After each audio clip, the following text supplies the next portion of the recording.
Štefan Svitek, in a fit of rage, he cut open and dissected his wife and minor daughters and threw internal organs around the house. In this case, any adjectives for the killer are petty and insufficient. Štefan Svitek suffered from zoophilia, necrophilia, sadism and sadomasochism. This was matched by his personality and the crime scene he left behind.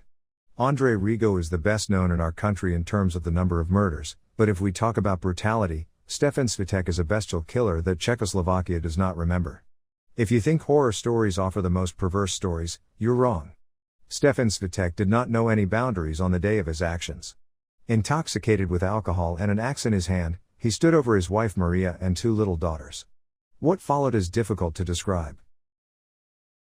Štefan Svitek spent his childhood in the settlement of Kisuka in not very enviable conditions. He had been learning aggressive behavior since he was a child. He indulged in frequent consumption of alcohol, which aroused in him aggression and anger. He developed his offensive behavior on all family members, but mostly on his wife. Štefan himself, who did not see anything unusual in him, thus took inadmissible behavior. It wasn't long before Stefan's behavior began to take on a cruelty. Already at the age of 10, he tied a cat to an 8th nest or wrapped a frog in handers and set it on fire. Animal cruelty has grown into sexual appetite. From the age of 12, he had occasional sexual intercourse with cattle. In addition, however, he continued to cause them enormous pain. He cut cows on genitals and udders, and the castration of bulls was no stranger to him. Once, when he did not have a knife in his hand, a broken light bulb fell into his hand, which he then used to cut off the bull's testicle. But he also caused pain to himself. As he said, he indulged in it when he or someone he hurt suffered.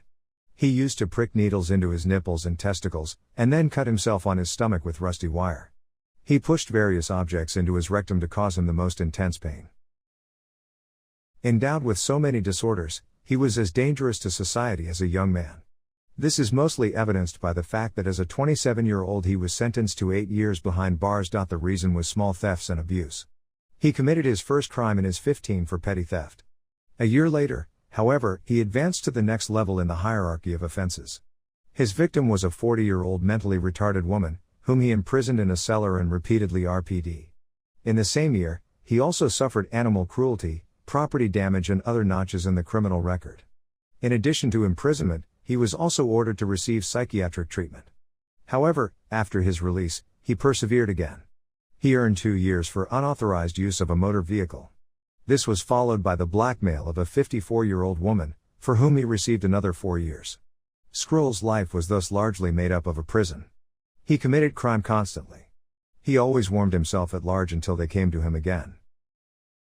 In 1981, however, a new hope came to Svitek's life.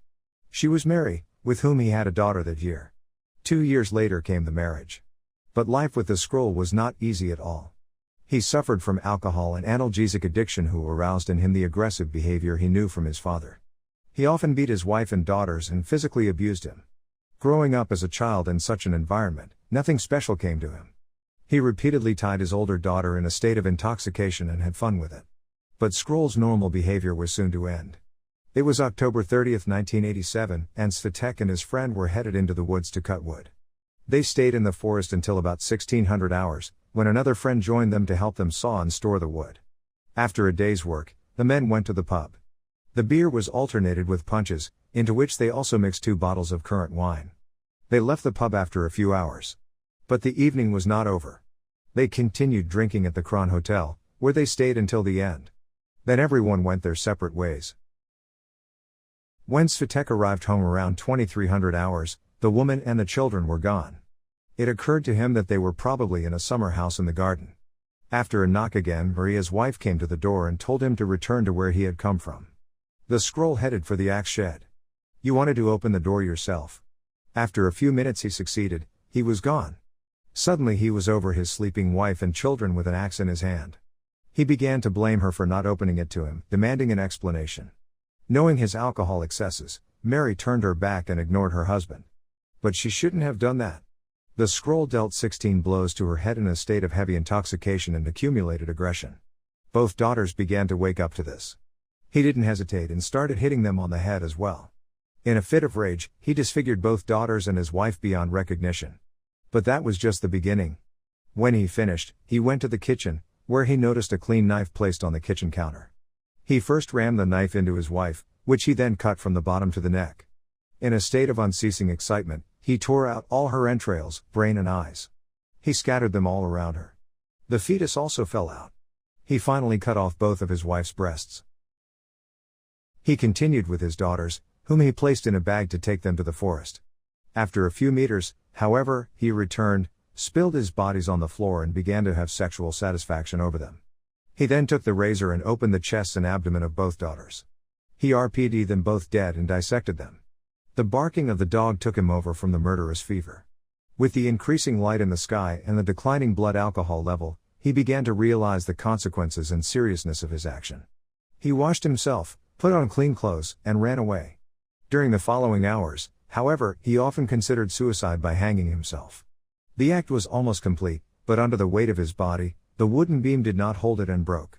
For the next few hours, he just got drunk and suffered self-harm. Exhausted, he headed for the police himself, where he confessed.